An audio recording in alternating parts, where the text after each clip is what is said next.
Ya tuvimos 3 conferencias, la verdad que todas te abren la cabeza, que es la intención de este evento. Bueno, increíble. Ahora viene educación universitaria disruptiva, una cosa así como que nos pone a todos de cabeza y nos levanta un poco los pelos porque es como algo muy nuevo y muy loco.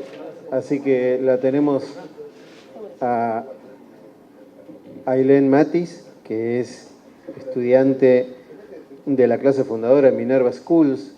Minerva Schools es la primera universidad sin campus fijo.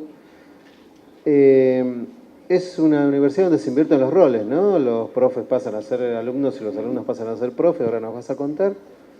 Y bueno, también es investigadora del Sistema de Información Cultural de la Argentina, que depende del Ministerio de Cultura de la Nación, ¿no? Así que bueno, nos vas a hablar de educación universitaria disruptiva, tu experiencia con ese modelo, y también cómo el uso de la información es un mecanismo de reforzamiento. Así es. Bueno, muchísimas gracias. Bienvenida. Aplausos para Ailén. Bueno, gracias. Te escuchamos. Bueno, yo voy a seguir hablando un poco de innovación como para seguir con el tema anterior. Vengo a compartir mi experiencia universitaria. Yo actualmente soy universitaria, así que todavía no soy profesional en el campo. Estoy estudiando algo un poco raro, que es ciencias de la computación y ciencias económicas o ciencias sociales. No hay una carrera muy establecida, un camino muy fijo. Y la primera parte es contarle un poco de la facultad y cómo rompe con la educación tradicional universitaria. ¿Alguno conoce Minerva? Me imagino que no, por ahí atrás. Yo soy la primera camada, soy la clase fundadora de la universidad. Es una universidad que tiene apenas 3 años, así que bueno, es normal que no la conozcan. Y bueno, una de las cosas más particulares que tiene es cambiar la ciencia con la que se enseña. Normalmente el sistema tradicional usa la ciencia de la educación, en este caso se usa la ciencia del aprendizaje. Cambia el rol o el foco del profesor hacia el alumno. Entonces, todo el currículum, el plan de estudio, toda la pedagogía detrás de la universidad está focalizada en cómo se aprende mejor. Acá veo las imágenes, estos son yo y mis compañeros y parte de las experiencias, porque también tiene una parte de experiencias que es bastante fuerte. Yo tomo las clases online en la computadora y parte de eso implica no tener aulas, no ver al profesor en vivo, no tener un pizarrón. Y bueno, eso cambia un poco la dinámica de la clase. Y más allá de eso, la universidad no es educación a distancia. Yo no podría hacer esto a distancia porque tiene un gran componente de experiencias, de estar en el lugar, y su fundamentación pedagógica viene del lado de varios principios. Uno de ellos es cómo aplicar conceptos que uno aprende en clase en la vida real. Y eso implica no solo aplicarlos en las cosas que uno está acostumbrado, sino fuera de la zona de confort. Entonces, una de las cosas que hacemos es viajar. Parte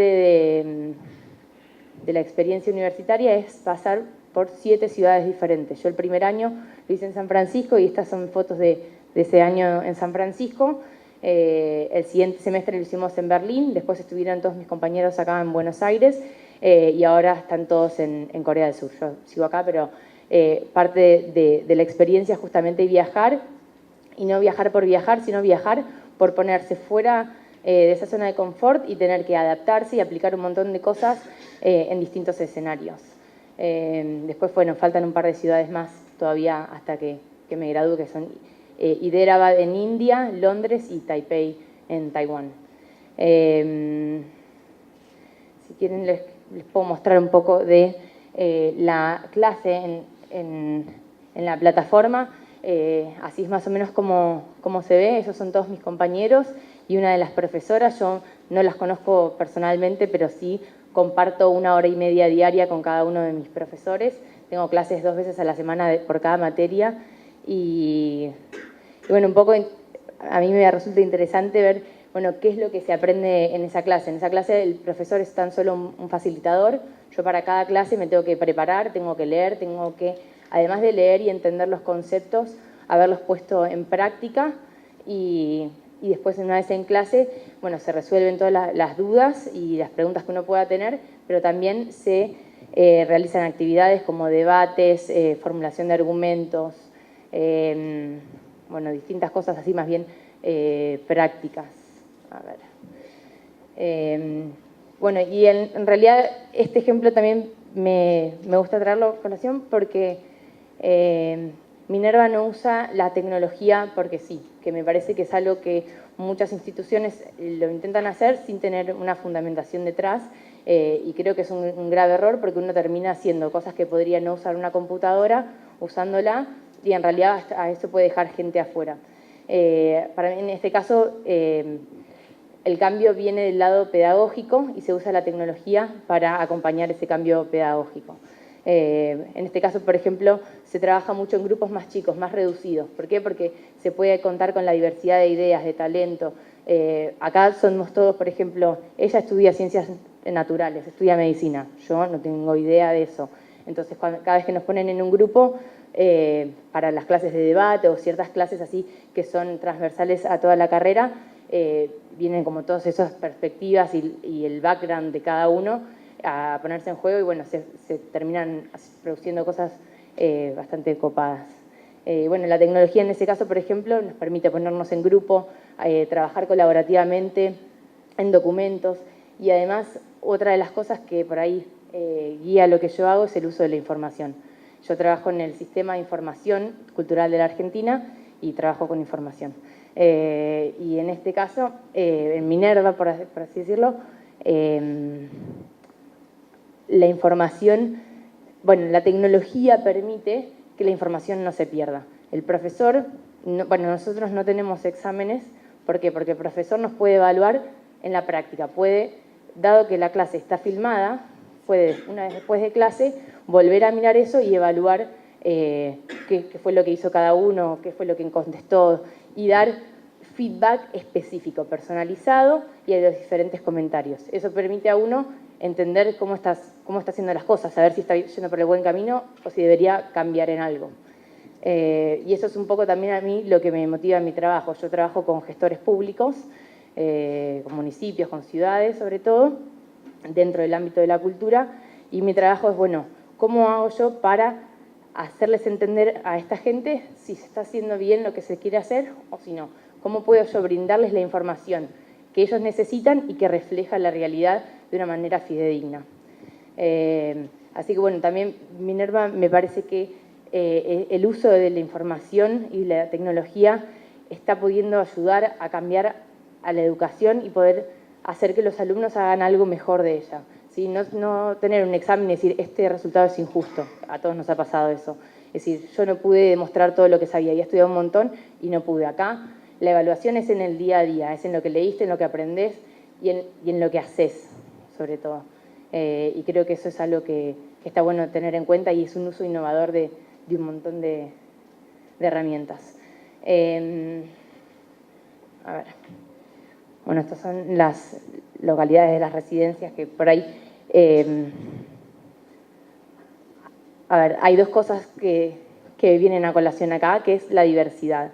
¿Por qué la diversidad es tan importante? Una es para poder aplicar los conceptos en diferentes escenarios, como les venía comentando, y otro detalle también es, mis compañeros son de más de 30 países distintos. La gran mayoría, el inglés no es su primer idioma, pero sin embargo todos estudiamos en inglés, y eso trae un montón de cosas a la vida en las residencias. Nosotros todos vivimos en una misma residencia y por ahí yo estoy teniendo en la misma clase online, en internet, a mi compañera de cuarto. O sea, le veo la cara de acá y la tengo al lado además.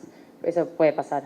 Y eso está bueno poder compartir tu día a día con gente tan diferente.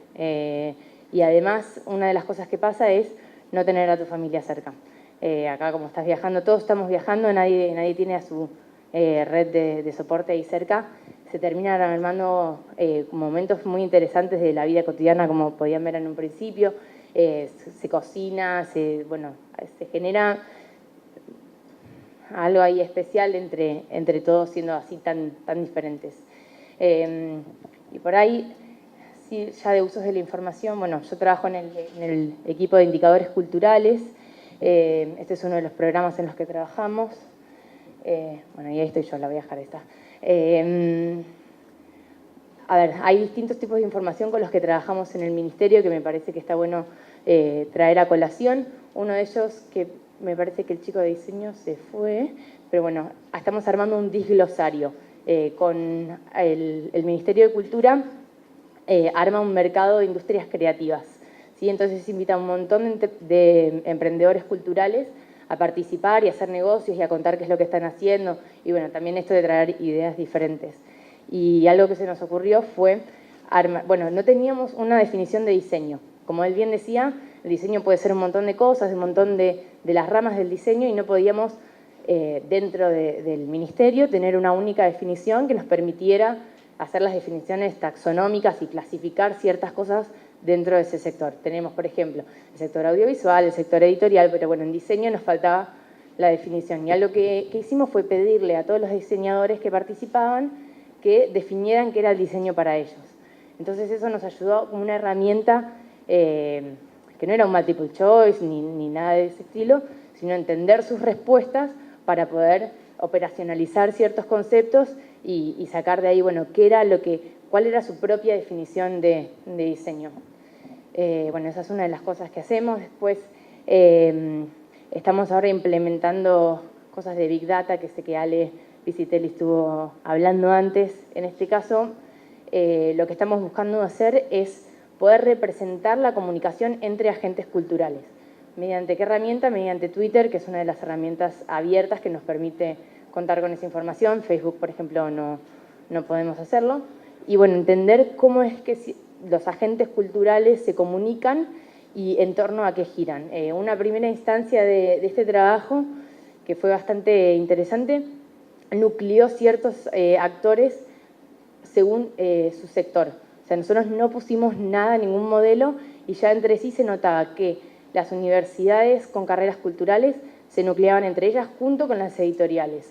Que el Malva era el agente de los agentes que nosotros propusimos tener en la red. Eso también es algo a tener en cuenta.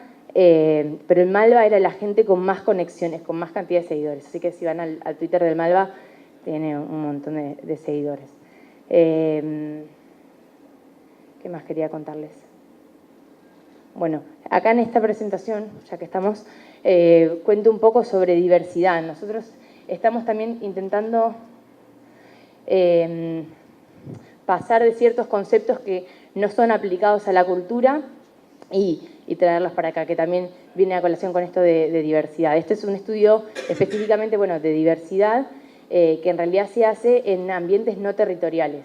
Se hace para cine, es un índice de Stirling, no sé si lo habrán conocido, pero hay un estudio que me parece que es de la Universidad de Quilmes, que estudia la diversidad en películas en la industria del cine. Y lo hacen midiendo qué tan distintas son las películas ofrecidas en una grilla de cine. Y nosotros lo que hicimos fue territorializar este índice.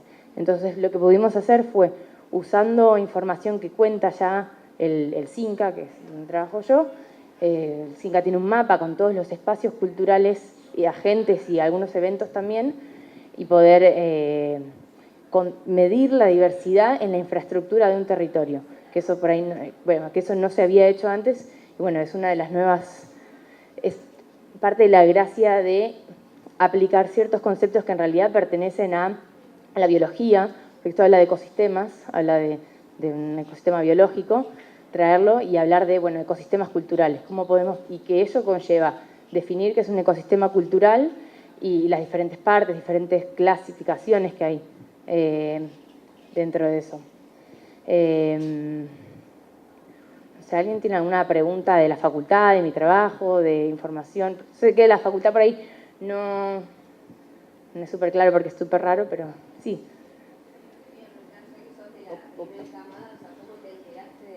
Universidad y cómo es que llegaste a ser seleccionada o cómo es que fue todo ese proceso. Bien, mi mamá es directora de un colegio y está en el ámbito de la educación, entonces se enteró que esta universidad existía en un congreso y en realidad fue su jefe, pero bueno, mediante ella fue que me enteré y me dijo que leyera más, que era lo mío, que tenía que fijar, y yo lo único que entendía hasta ese momento era la idea de viajar, que la idea de viajar por 7 ciudades en 4 años es una idea súper loca y a mí me atrajo en ese momento. Yo estudiaba economía en la UBA, hice 2 años y medio y después ahí fue cuando me aceptaron y dejé. A ver, si te soy sincera, yo mucho no entendía de la universidad cuando acepté ir. Mi inglés era bastante básico, así que también eso fue otro gran desafío cuando acepté. Tomé clases durante, no sé, 2 meses con una profesora particular y trabajaba de moza para pagarme esas clases porque era lo único que me estaba impidiendo poder ir, porque si no, no iba a poder tomar las clases, dado que son en inglés y además son participativas. Yo no me puedo, la clase no es un video que yo me puedo sentar de brazos cruzados, no es algo a distancia, así que yo miro cuando quiero, es en vivo, entonces, y es participativo además. Así que dije, bueno, estaba becada, toda la primera clase, los 28, éramos únicamente 28, pero los 28 estamos el día de hoy todos becados. Así que en ese lado como que facilitaba un poco la decisión y no sé, me bancaron mis papás y decidí irme. Fue un poco así. Y después una vez allá, la primera semana fue sí, a ver, al ser todo tan distinto, no era fácil, no es solo las clases online y listo, no, es bueno, no hay aulas, no vas a conocer a tus profesores, estas van a ser tus clases, además hay ciertas actividades que son presenciales y que vos tenés que ir. Por ejemplo, había ahí antes fotos del Museo de Ciencias Naturales, hay un exploratorio de ciencias muy interesante, fuimos a la ópera, y en la ópera no fue únicamente a ver la ópera, sino a hacer un trabajo con la gente de la ópera para poder aplicar ciertos conceptos, sobre todo de creatividad. Bueno, y mucho de trabajo en equipo también, en este caso. Entonces, se usa mucho la idea de introducir conceptos en un principio y después aplicarlos prácticamente. Yo tengo una preguntita, pero ahora voy para allá mientras voy yendo. Dale. ¿Tienen planes de estudio? ¿Cómo es esto que invierten la carga entre alumno y profesor? Porque Bien. quiero dejar de dar clases yo Bueno, en realidad te diría que hasta es un poco más difícil para el profesor, a mi entender. Para mí el foco deja de ser en el profesor, porque a mi entender en la educación tradicional un poco el profesor, ya una vez que tiene armada la clase, es ir y dar la clase. Es un rol un poco más sencillo en este caso, es casi como un guión lo que tiene el profesor. Nosotros, a ver, cuento un poco de la clase y después un poco del plan de estudio. Para cada clase yo tengo que leer una serie de artículos que el profesor se encargó de que yo, bueno, nada, de dármelos y decirme, lee esto que va a ser pertinente para la clase. Y después armar una actividad en relación a la preparación y que sea introductoria para lo que va a suceder después en la clase, porque no puede ser algo totalmente desconectado, pues sino ¿para qué lo hacemos? Y después en la clase sí hay que, bueno, son muchas actividades, es mucho, a ver, cada clase es muy diferente, a eso por ahí me refiero que hay mucho del lado del profesor, porque al ser actividades y todo muy práctico, cada grupo va a cambiar muchísimo en cuestiones de preguntas y de cómo salen las actividades, qué se hace, qué no se hace, si se logran entender bien y usar bien esos conceptos que se introdujeron antes. Pero sí, a ver, el centro de foco, lo que se intenta hacer es que sea, a ver, que el aprendizaje sea mejor, no que la enseñanza sea mejor, o sea, la parte de la recepción. Y en cuanto al plan de estudios, el primer año es común a todos, son 4 años, casi como un CBC, 4 materias, casi como un CBC, por así decirlo, conceptualmente nomás, que son uno más focalizado con conceptos, no con conceptos, bueno, vamos a hablar de conceptos, con conceptos de ciencias naturales, otro con ciencias de la computación, ciencias sociales y arte y humanidades. En realidad esos son únicamente vehículos para aplicar las habilidades que se enseñan. Yo, por ejemplo, aprendo habilidades de debate y esas son transversales, entonces yo las tengo que aplicar tanto en un tema de ciencias naturales, en uno de computación, etc. Entonces debatimos sobre inteligencia artificial, después debatimos sobre no sé, el sistema judicial en tal país y después sobre si existe la energía, no sé, eso no es lo mío. Entonces, lo que se hace es, de vuelta, se introducen habilidades y después se practican en ese abanico de materias, por así decirlo. Después en los otros 3 años, en el segundo, que es el que yo terminé el año pasado, ya uno sí elige qué facultad va a seguir. Tiene 5 facultades: ciencias naturales, sociales, de la computación, arte y humanidades y negocios, y entonces uno sabe que va a ir por un camino, no qué carrera puntual ni qué materias. Pero bueno, yo por ejemplo en ciencias sociales tuve que tomar una materia de psicología, una más de economía y una más de política. O sea, sigue siendo bastante general, pero dentro de la facultad. Y ya este año lo que estoy haciendo es, bueno, ver dentro de la facultad en qué me quiero especializar. Ellos les llaman concentraciones. Yo estoy haciendo una concentración en economía dentro de sociales y en data science dentro de computación. Data science y estadística dentro de computación. Ahí ya sí tengo materias específicas, pero no es lo mismo una carrera tradicional como lo conocemos. La gran mayoría de mis materias son electivas. Yo puedo tomar historia, puedo tomar ciencias naturales, y puedo tomar electivas no dentro de la facultad, sino de toda la universidad. Ahí hay como la idea de que sea la carrera lo más transversal posible y no una especialización, sino al contrario, poder aplicar lo que uno sabe en un montón de cosas y también, bueno, unificarlas. Y ya el último año es más, no sé si es una tesis, pero bueno, es más proyectual. La idea es poder aplicar todo eso en proyectos y terminar la carrera con un portfolio, con cosas hechas. Y de hecho, mi trabajo en el Ministerio de Cultura lo conseguí, por así decir, mediante Minerva. Minerva logró hacer ciertas pasantías con organizaciones locales cuando estuvieron acá en Buenos Aires, tanto como Mercado Libre, Microsoft, universidades gubernamentales como el Ministerio de Cultura, ONGs como, no sé, Techo, sé que es una, pero bueno, con muchas organizaciones, porque la idea es también cumplir la demanda de 120 pibes que son totalmente distintos de todas partes del mundo, así que eso es un desafío. Y bueno, una de ellas era un proyecto con el Ministerio de Cultura y el secretario en ese momento, Enrique Abogadro, estaba pasando la implementación de un programa de 4 ciudades, escalándolo a 50 ciudades. Un programa de red de ciudades creativas, que era una de las filminas que estaba por ahí. Y lo que hicimos fue, formamos un grupo de 6 estudiantes y trabajamos en resolver uno de sus problemas. Bueno, de hecho uno de sus problemas era no tener información. ¿Cómo vas a escalar un programa de 4 ciudades a 50 ciudades si no sabes si el proyecto funcionó en esas 4 ciudades? Vos necesitas algún tipo de métrica, de medición, para decir esto funcionó, esto no, qué cambiamos, qué mantenemos y después lo escalamos. Ese fue uno de los resultados del proyecto. Pero bueno, yo así conocí a la gente del Ministerio de Cultura y así apliqué muchos de los conceptos que venía, o habilidades que aprendo en mi formación académica y lo pude llevar también a mi vida profesional. Me fui de las ramas. Gracias. Hola, ¿cómo estás? Justo te quería preguntar sobre las materias selectivas, porque parecía como muy libre el sistema, entonces dije, bueno, entonces los alumnos también deberían elegir qué materias hacer en la facultad, como dijiste, las concentraciones que vos Las concentraciones.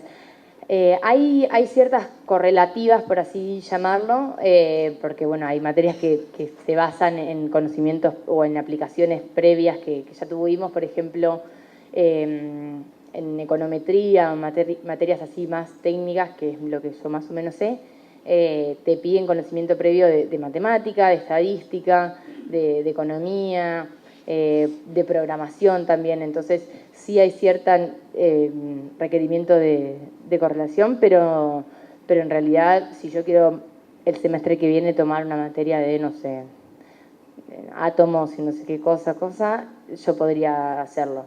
Me piden, sí, para la materia que lea ciertos textos, que entienda, que yo eso no entiendo nada, así que debería leerlos en ese caso, pero sí se puede hacer como carreras muy transversales. Hay muchos chicos que de hecho lo hacen o estudian ciencias naturales y arte y humanidades, cosa que uno diga que después que hace como proyecto para recibirse, yo no sé. Pero bueno, hay mucha gente que lo hace y le encanta y eligió Minerva justamente por eso, o sea, la tenía súper clara y dijo, yo quiero estudiar en este lugar porque es la única institución que me puede brindar esto, donde yo no tengo que dejar uno de mis intereses de lado para estudiar una cosa, sino que puedo, bueno, juntar todo y hacer de eso mi profesión.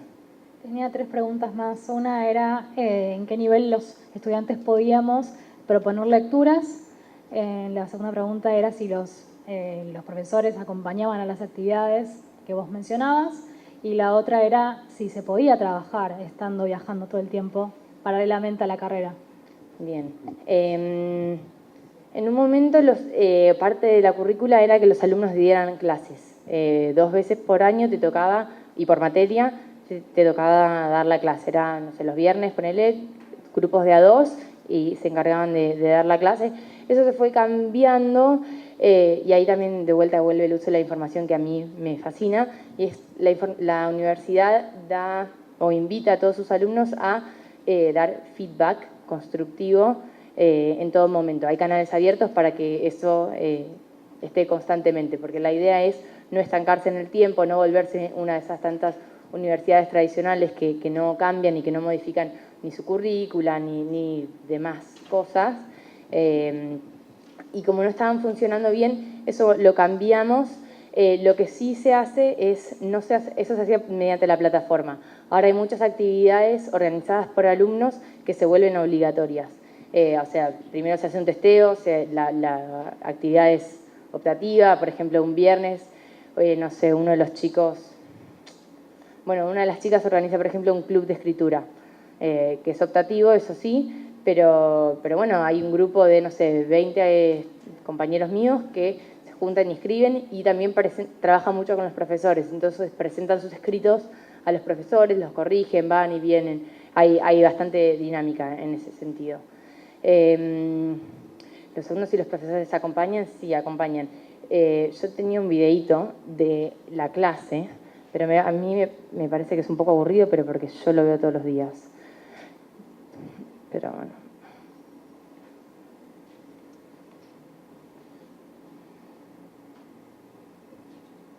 Yo lo voy a dejar de fondo y hablar, porque cuando vea el momento que yo quiero decir, lo voy a señalar.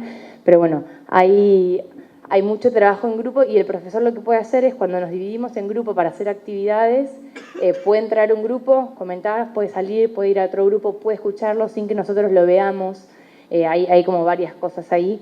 Y sí, normalmente, por ejemplo, el profesor no se pone a hacer cosas con nosotros en la clase de 1 hora y media, pero sí interviene mucho, habla, contesta, nos guía.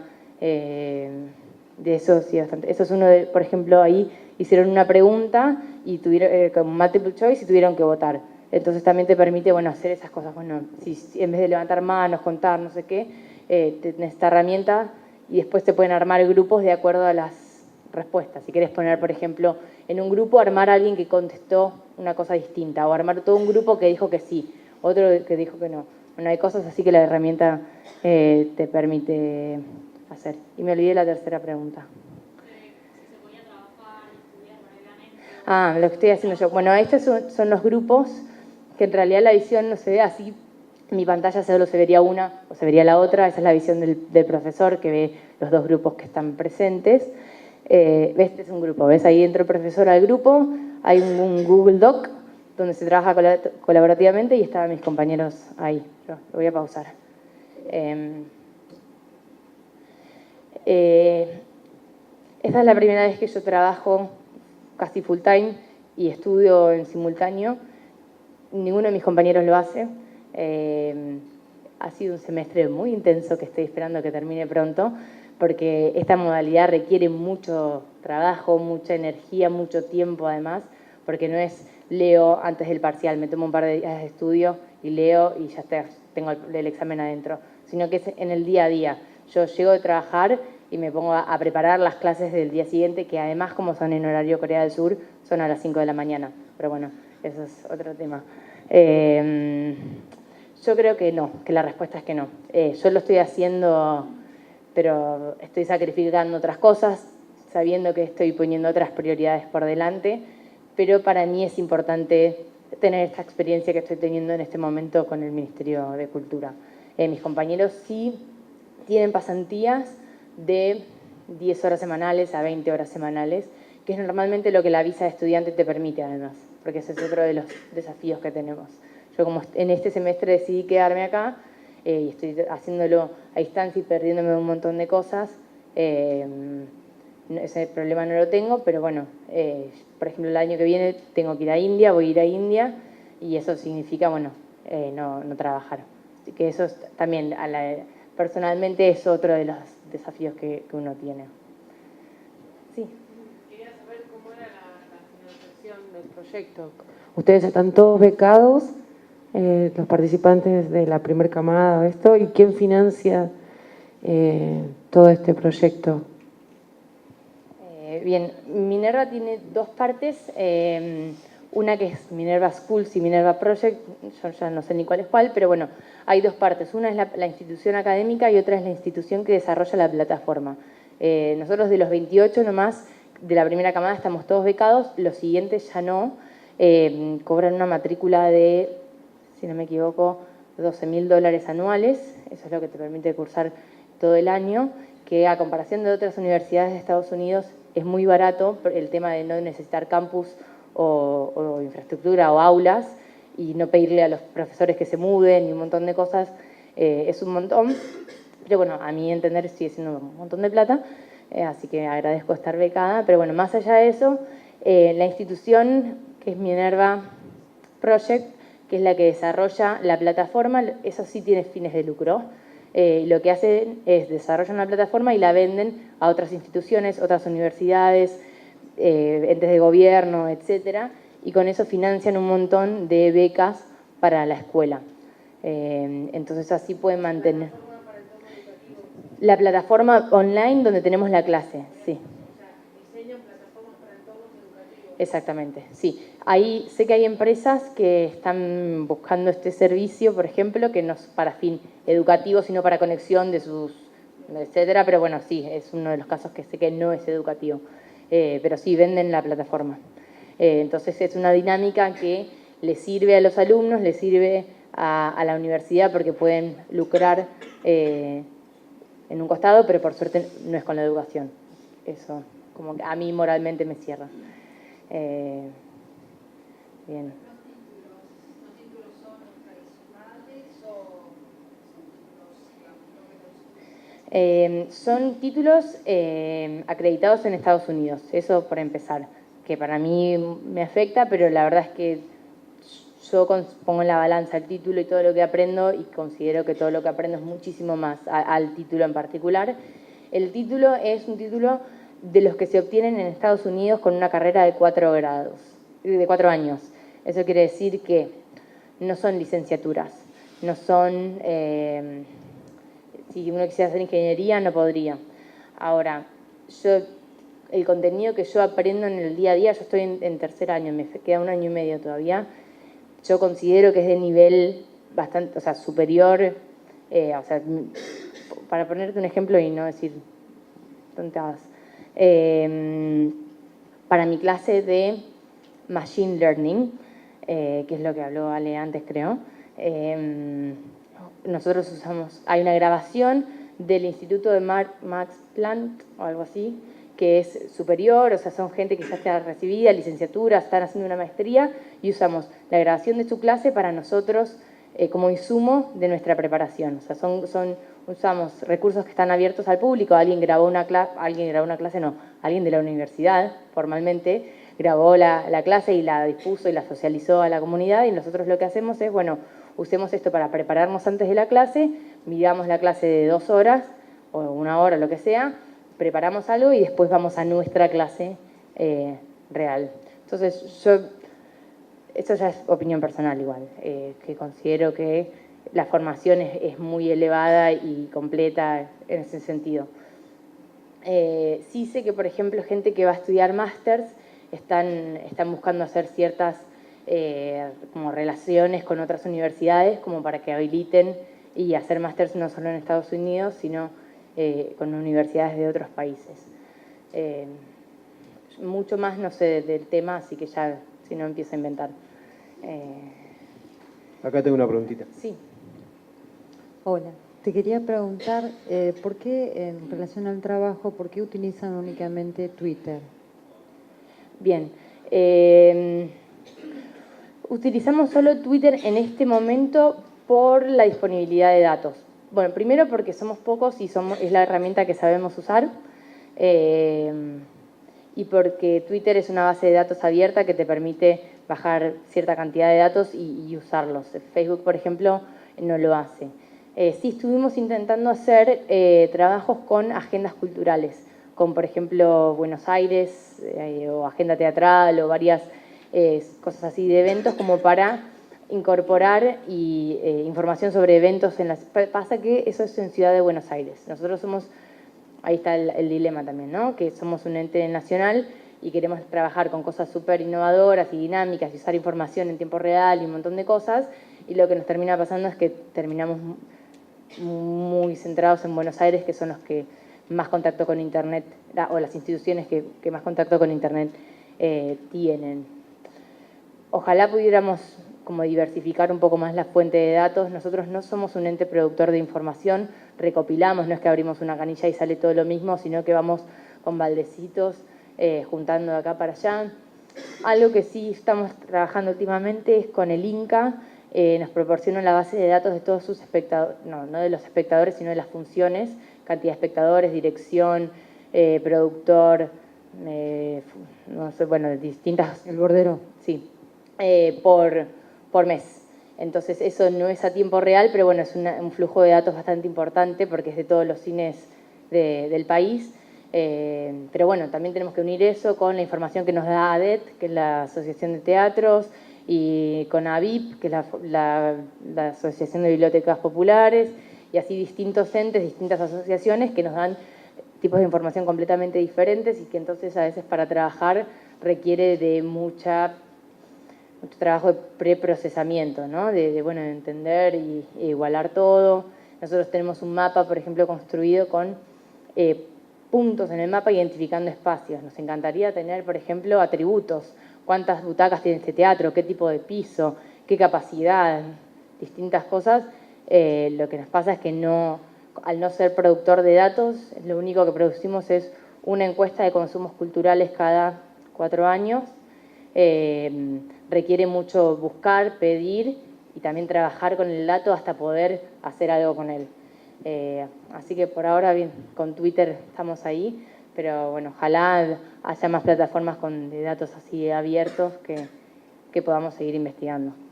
¿Sabes por qué te preguntaba? Porque todo lo que es Argentina y Latinoamérica es mucho más fuerte Facebook, de hecho es mayor la cantidad de gente y puede haber actividades que no estén en Twitter y sí en Facebook, ¿no? Sí, totalmente.